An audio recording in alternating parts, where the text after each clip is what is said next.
stolen tax dollars. And tonight we reveal how some fraudsters are still benefiting from their crimes even after being charged and convicted. Investigative reporter Eric Rasmussen has been following the Feeding Our Future fraud for nearly 4 years, and he's here with what's standing in the way of getting your money back. Well, we do know a lot of the $250 million stolen from taxpayers is tied up in property and other things. Federal prosecutors say they're seizing it, but at least in some high-profile cases, viewers told us that still has not happened. So we went to check it out. All right, here I go. From this 5-bed, 4.5 bath in Washington County to a $1 million house in Plymouth, complete with an indoor basketball court. My name is Eric Rasmussen. I'm a reporter with KSTP. Another right off this county road in Burnsville. Do you know if the government is trying to take this house? No. They're not? We had to see these properties for ourselves.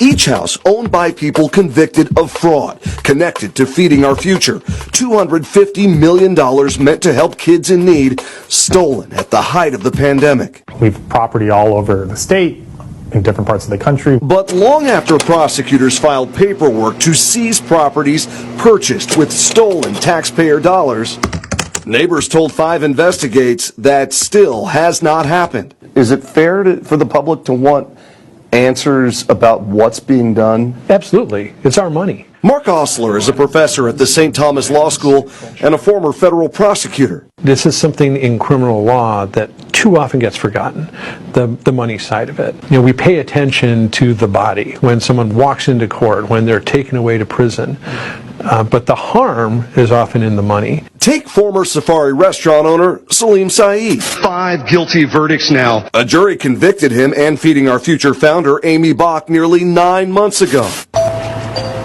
But we found Saeed and his wife are still the official owners of this $1.1 million house in Plymouth. Fraud money funded their $952,000 down payment in 2021, and county records show they've racked up more than $50,000 in delinquent property taxes since then. No one responded to the note I left, but a week later we did see someone leaving in a Cadillac. Prosecutors say they have to wait for Salim Saeed to be sentenced before they can take the property, but that doesn't explain this one. Records show the owner of this house in Willerny is Jonathan Ross, the husband of Sharon Ross. We want to keep that program going. The former director of House of Refuge Twin Cities was sentenced to prison in February for her role in the Feeding Our Future fraud. That should have cleared the way for the government to take the property, but we found a car registered to Ross's husband still sitting in the driveway. We are also asking about this house in Burnsville, owned by former Feeding Our Future employee Abdi Kerm Idle. Do you know Mr. Idle? Right before being named in the first indictments in 2022, Amy Bach's right-hand man fled the country. Do you know where he is? That's the voice of Idle's ex-wife, according to a second person who spoke to me from behind the front door. Ex-husband. Sure enough, a month after investigators say Idle put down $95,000 on his new house, records show he and his wife filed for divorce. A mutual agreement, living in the same house, they wrote, right before Idle disappeared. Instead of having to go through that person and try to extradite him and all of that, we can go directly after the property. I'm sure that's what's being considered. But still frustrating we don't have the body too. That individual who was so culpable. I'm going to leave my information here. So what else can be done? Public attention always helps. So what you're doing is certainly going to help. For now, Osler says taxpayers will have to be patient. The most likely outcome is that these properties will be seized, they'll be sold, the public will get the money back.